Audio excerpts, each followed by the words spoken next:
राज्यभरामध्ये अतिशय मोठ्या प्रमाणामध्ये या ठिकाणी पाऊस होतोय। अनेक ठिकाणी रस्ते बंद झालेले आहेत, रेल्वे मार्ग बंद झालेले आहेत। पुणे मुंबई रेल्वे मार्ग आहे हा सुद्धा आता बंद झालेला आहे सकाळपासून। वाहतुकीसाठी सुद्धा हा रस्ता आता बंद ठेवण्यात आलेला आहे अनेक ठिकाणी राज्यभरामध्ये। पण त्यातच मुंबई असेल, पुणे असेल, पालघर असेल, रायगड असेल या ठिकाणी मुसळधार पाऊस सुरू आहे आणि त्यामुळे वाहतूक ही विस्कळीत झालेली आहेत। आज सगळ्या शाळांना सुट्टी दिली गेलेली आहे। विशेष करून मुंबई असेल, पुणे असेल, ज्या ज्या भागामध्ये अतिवृष्टी आहे त्या भागात सगळ्या शाळा बंद ठेवण्यात आलेल्या आहेत। त्या जिल्हाधिकाऱ्यांनी, जिल्हा प्रशासनाने तशा सूचना त्या ठिकाणी दिलेल्या आहेत। मुंबईमध्ये सुद्धा आज मुंबईमध्ये 12 वाजता या ठिकाणी माननीय मुख्यमंत्री महोदयांनी मंत्रालयामध्ये डिझास्टर मॅनेजमेंटच्या ऑफिसमध्ये बैठक बोलवलेली आहे। त्या बैठकीमध्ये त्या ठिकाणी चर्चा होऊन पुढचे निर्णय घेतले जातील। पण आज मुंबईमध्ये मी सगळ्यांना विनंती करणार आहे, कुणी पर्यटन करू नका, बाहेर पडू नका, अजिबात पडू नका। थोड्याच वेळामध्ये आम्ही जाहीर करणार आहोत, ऑफिसेस बंद ठेवणार आहोत, शाळा कॉलेज बंद आहेत। पण फिरण्यासाठी, कारण मी कालही पाहिलं, परवा एवढी गर्दी आहे सगळी बाहेर फिरणाऱ्यांची, तर कृपया घराबाहेर पडू नका। आज वाऱ्याचा वेग जो काल 50 ते 60 होता, आज जवळपास तो 70 ते 90च्या स्पीडने आहे। वाऱ्याचा वेग हा 70 ते 90 प्रति किलोमीटर म्हणजे प्रति तास किलोमीटर हा इतका आहे। त्यामुळे कोणीही बाहेर पडू नका। मुंबईमध्ये अनेक ठिकाणी झाड पडण्याचा प्रकार होतोय। हवेमुळे, जास्त वाऱ्यामुळे अजूनही झाड पडण्याची शक्यता आहे। मग आपण झाडाखाली उभे आहात, आपली गाडी चाललेली आहे आणि त्या अशा ठिकाणी दबून खूप मोठा नुकसान किंवा जीवितहानी होण्याची शक्यता आहे आणि म्हणून शक्यतोवर आज बाहेर पडू नका। आज आणि उद्या काही ठिकाणी रेड अलर्ट दिला गेलेला आहे। त्यामुळे आमची सर्वांना विनंती आहे की कुणीही विनाकारण कुणीही बाहेर पडू नका। सर, ग्रामीण भागातले आमदार पोहोचणार नाही, मंत्री पोहोचू शकत नाहीत, काय नेमकं अधिवेशनाचं कामकाज सुरू राहणार आहे का? कारण मुंबईतलेच फक्त लोकप्रतिनिधी येऊ शकतात। थोड्याच वेळामध्ये या संदर्भातला निर्णय होईल। माननीय मुख्यमंत्री महोदय आहेत, आमचे मान्य विधानसभेचे अध्यक्ष आहेत, मान्य सभापती आहेत विधान परिषदेचे, त्या या बाबतीमध्ये निर्णय जाहीर करतील। पण मला वाटतं की आज आणि उद्या अतिशय मुसळधार पाऊस आणि वादळ या ठिकाणी हवामान खात्याने दाखवलेलं आहे। त्यामुळे आपण कुणीही बाहेर पडू नका। परवा वॉटरफॉल धबधब्याच्या खालच्या ठिकाणी बघायला गेले, 2 मुलं जीवारीच त्यांना जावं लागलं तरुणांना। आणि म्हणून माझी पुन्हा विनंती आहे, अनेक जण पावसाची मजा घेण्यासाठी अजूनही फिरता आहेत, कोणीही बाहेर फिरू नका किंवा पोलिसांना मग सक्तीच करावी लागेल। त्यामुळे अशी परिस्थिती येता कामा नये। सर्वांनी आम्हाला सहकार्य करावं। सगळ्यात महत्त्वाचं म्हणजे एक्सप्रेस हायवे हा बंद केलेला आहे आणि मिसिंग लिंकच्या इथे पण पाणी बाहेर येतं, त्यावर पण आता जोरदार सोशल मला वाटतं ही नैसर्गिक आपत्ती आहे। आपलं सर्वांचं काम हेच आहे की फक्त राजकारण न करता या ठिकाणी सगळ्यांनी सहकार्य करतंय। वादळ, पाऊस, अतिवृष्टी मोठ्या प्रमाणामध्ये आहे, या विषयावर आपल्याला नंतरही बोलता येईल। पण लगेच कुठे कळायला लागलं की त्याच्यावर राजकारणच करायचं, मला वाटतं ही आमची तुमची सर्वांची जबाबदारी आहे। जनतेचं हित, त्यांच्या जीवाचं रक्षण याला प्राथमिकता त्या ठिकाणी दिली पाहिजे। काल रात्रीसुद्धा आपण बघितलं, मानखुर्दमध्ये 6 जण त्या ठिकाणी मृत्युमुखी पडले। मी रात्री 2-3 वाजेपर्यंत तिथेच होतो। नाशिकहून डायरेक्ट मी तिथे 12 वाजता पोहोचलो। म्हणजे अशा दुर्दैवी घटना घडत आहेत। त्यामुळे सर्वांनी अलर्ट राहिलं पाहिजे। विरोधी पक्ष नेत्यांना मी विनंती करेल की बाबा तुम्ही सहकार्य करा। आपण नंतर 2 दिवसांनी काय राजकारण करायचं बघू, पण आता लोक काहीतरी विचलित होतील, कोणते डिस्टर्ब होतील, अशा प्रकारचे विधानं कोणी करू नका।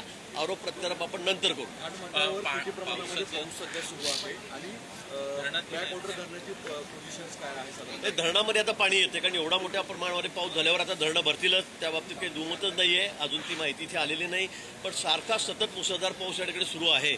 सगळ्या ठिकाणी धरणांच्या पातळीमध्ये वाढ होते।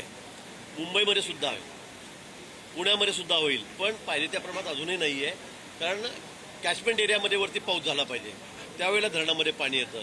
अजूनही नाशिक वगैरे भागामध्ये एवढा पाऊस नाही जेवढा मुंबईमध्ये, उपनगरामध्ये या ठिकाणी होतोय। पण धरणं आता भरायला लागलेली आहेत, पण ते अजून संथगतीने आहेत। मला वाटतं येणाऱ्या काही दिवसामध्ये जेव्हा पाऊस होईल त्यावेळेला धरणे भरली जातील अशी अपेक्षा आपण या ठिकाणी करूया। हिंदी में बताना चाहेंगे कि इस वक्त महाराष्ट्र में क्या स्थिति है, खासतौर पर मुंबई में अगर देखा जाए और बाकी अन्य जगहों पर भी क्या पूरी तरह से? महाराष्ट्र में बहुत बारिश हो रही है, हवा भी बहुत तेज चल रही है और मतलब मुझे लगता है कि सभी जो लिमिट्स है, मतलब हर साल जो बारिश होती, कई सालों में ऐसी बारिश हुई नहीं होगी, ऐसी बारिश मुंबई में, उपनगरों में भी हो रही है, कई जगह हो रही है महाराष्ट्र में, और इसीलिए अलर्ट दिया गया है।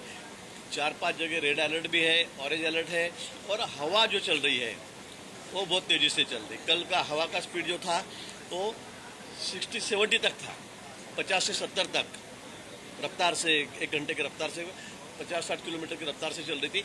आज दोपहर से अनुमान है 12 बजे के बाद 70 से 90 प्रति घंटा किलोमीटर ये चलेगी। और इसलिए सभी से अनुरोध है कि कोई भी बिना मतलब घर से बाहर ना निकले। बिना मतलब क्या, घर के बाहर निकले ही नहीं, क्योंकि बहुत सी जगह ऐसी है जहाँ पेड़ गिर रहे हैं, नुकसान हो रहा है, कई जगह लोगों की मतलब जान जाने की भी आशंका है, 2-4 जगह ऐसी घटना भी घटी है। इसलिए सबसे अनुरोध है कि आज घर के बाहर ना निकले। आज ऑफिसेस है, स्कूल है, कॉलेज है, इनको भी छुट्टी दी गई है। थोड़ी देर में माननीय मुख्यमंत्री 12 बजे डिजास्टर मैनेजमेंट के ऑफिस में, कार्यालय में एक मीटिंग लेने जा रहे हैं। उसके आगे की जो भी क्या एक्शन लेना है वो वहाँ पर बताएंगे। थोड़ी देर में विधानसभा का सत्र शुरू होने जा रहा है 11 बजे। अभी बस 20-25 मिनट बाकी है। मुझे लगता है विधानसभा के अध्यक्ष है, हमारे सभापति विधान परिषद के, सदन के बारे में वो भी कुछ मालूमात देंगे, क्या करना है क्या नहीं, वो यहाँ पर निर्णय देंगे। कुछ रास्ते बंद है, इसीलिए अगर देखा जाए वो भी बंद है, जो लंबी दूरी की गाड़ियां हैं वो भी बंद की गई है। मुंबई पुणे पूरी ट्रेन बंद है, रोड से भी सभी ट्रैफिक मतलब बंद कर दी गई है। पानी रास्ते पे बहुत है, कई जगह पेड़ गिर रहे हैं, कई जगह मिसिंग लिंक वगैरह में भी थोड़ा लीकेजेस वहाँ पे है। लेकिन मुझे ऐसा लगता है कि बारिश ही इतनी हो रही है, घमासान बारिश शुरू है, और इसीलिए मैं सबसे अनुरोध करूँगा कि कोई ट्रैवल ना करे, घर के बाहर ना निकले। बहुत ही इमरजेंसी है कोई तो ही बाहर निकले, अदरवाइज कोई घर के बाहर ना निकले, क्योंकि पेड़ गिरने की आशंका भी बहुत ज़्यादा है। हम लोग देखे कल भी 200-250 पेड़ लगभग मुंबई में गिरे हैं। तो ये गिरने के कारण कोई गाड़ी पे गिर गए, कोई खड़ा है वहाँ पे उसके ऊपर गिर गया, तो जान माल के नुकसान होने की बहुत आशंका वहाँ पर है। इसलिए मैं सबसे अनुरोध करूँगा शासन की तरफ से कि कोई भी पर्यटन ना करे, कोई बीच पर ना जाए, कोई बारिश का मजा लेने के लिए बाहर ना घूमे। क्योंकि बारिश घाट सेक्शन और खासतौर पर मुंबई के तटीय इलाके, महाराष्ट्र के तटीय इलाके में ज्यादा है, तो प्रशासन ने इस बार क्या पूरे हमारे सब SDRF है, NDRF की टीम अलर्ट है, पुलिस यंत्रणा पूरे अलर्ट है, फायर ब्रिगेड है, सभी हमारे कर्मचारी है, BMC के है, हर जगह सब लोग अलर्ट मोड पे है। सब हम लोग कहीं भी कुछ भी अगर इमरजेंसी होती है तो हमारी पूरी तैयारी वहाँ पर है। इसलिए फिर भी मैं अनुरोध करूँगा अपने अपने घर में ही बैठे रहे। दुपारी 12 वाजता जी बैठक आहे त्यामध्ये कोणत्या विभागाचे अधिकारी असतील किंवा माननीय मुख्यमंत्री जी है और उस विभाग के अधिकारी जो इससे संबंधित है डिजास्टर से, उस विभाग के अधिकारी वहाँ पर रहेंगे। 12 बजे ये बैठक है और आगे क्या क्या करना है, परिस्थिति क्या है, स्थिति क्या है, इसके बारे में माननीय मुख्यमंत्री जायजा लेंगे।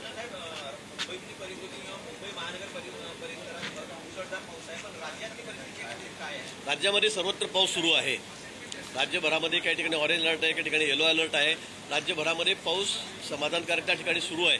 तुरळक काही भाग असतील की त्या ठिकाणी पाऊस थोडा कमी आहे, पण अनेक ठिकाणी राज्यभरामध्ये आता जोरदार पावसाला सुरुवात झालेली आहे। पण मुंबई उपनगर, पुणे, घाटमाथा, पालघर, रायगड या ठिकाणी खूप मोठ्या प्रमाणात पाऊस आहे। अनेक नद्यांनी धोक्याची पातळी सुद्धा ओलांडलेली आहे, आपण बघतात, आपणच दाखवतात, आणि त्यामुळे सर्व आमच्या यंत्रणा अलर्ट मोडवर आहेत। SDRF असेल, NDRF असेल, संबंधित त्या ठिकाणचे अधिकारी आहेत, जिल्हाधिकारी आहेत, पोलीस प्रशासन आहे, सर्व आता आम्ही रस्त्यावर आहोत। कुठेही काही दुर्घटना घडली तर त्याला सामोरं जाण्यासाठी आम्ही सर्वजण आमचे शासन यंत्रणा ही तयार आहे। मला वाटतं टीका करण्याची वेळ नाही आहे। सध्या खूप म्हणजे मला वाटतं की पाऊस, वादळ यामुळे परिस्थिती थोडी गंभीर आहे। त्यामुळे आपण त्यावर पण नंतर बोलू, त्याची कारणं शोधू, नंतर बोलू। पण मला वाटतं सगळ्याच ठिकाणी राजकारण करता कामा नये आपणही।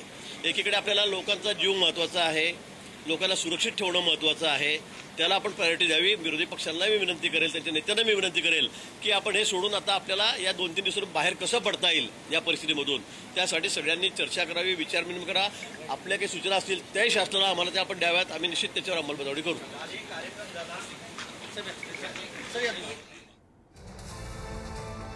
तर गिरीश महाजन बोलत होते। मुंबई पुणे रेल्वे मार्ग दोन्ही बाजूनी ठप्प झालेला आहे। मुंबईत आज वारा पाऊस जास्त आहे। मुंबईमध्ये आज 70 ते 90 किलोमीटर ताशी वेगाने वारे वाहत आहेत। त्यामुळे मुंबईकरांनी पर्यटनासाठी घराबाहेर पडू नये असं गिरीश महाजनांनी सांगितलेलं आहे।